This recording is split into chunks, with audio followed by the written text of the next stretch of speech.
যখন আন্দোলন মাঠে আমরা ছিলাম, বলেছিলাম যে এই খেলা খেলা নয়, এটি একটি আন্দোলনের অংশ ছিল আমাদের। বিসমিল্লাহির রহমানির রহিম।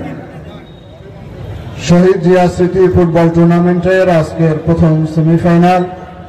এই ফাইনালে আমাদের মাঝে উপস্থিত হয়ে আমাদেরকে আনন্দ দিয়েছে সেই আমাদের প্রিয় নেতা, যিনি আন্দোলন সংগ্রামের অগ্রভাগে থেকে বিএনপি নেতা কর্মীকে প্রতি মুহূর্তে উজ্জীবিত করেছেন। তার দৃশ্য বক্তব্যে আমরা অনুপ্রাণিত হতাম, উৎসাহিত বোধ করতাম, সংগঠিত হতাম।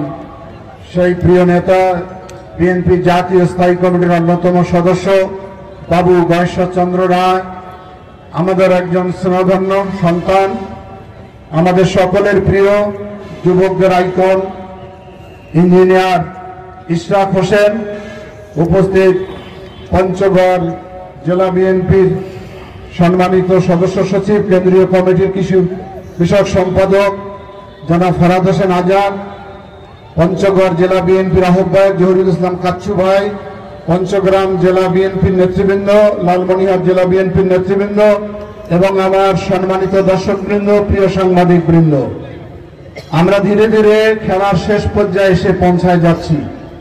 শুরু হয়েছিল 12 তারিখ। সেদিনও বলেছিলাম, যখন আন্দোলন মাঠে আমরা ছিলাম, বলেছিলাম যে এই খেলা খেলা নয়, এটি একটি আন্দোলনের অংশ ছিল আমাদের।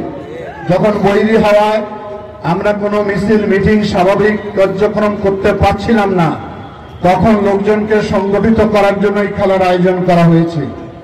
এখনকার আয়োজন কি? এখনকার আয়োজন হলো দেশ গঠন করতে হবে। আমাদের প্রিয় নেতা তারেক রহমান ইতিমধ্যে রাষ্ট্র সংস্কারের 31 দফা জাতির সামনে তুলে ধরেছেন।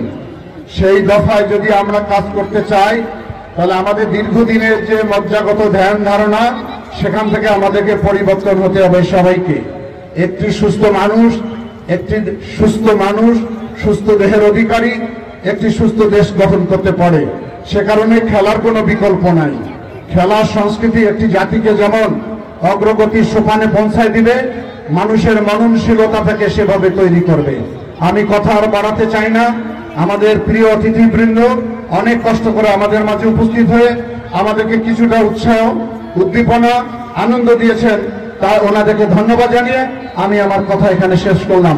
আল্লাহ হাফেজ। বাংলাদেশ জিন্দাবাদ।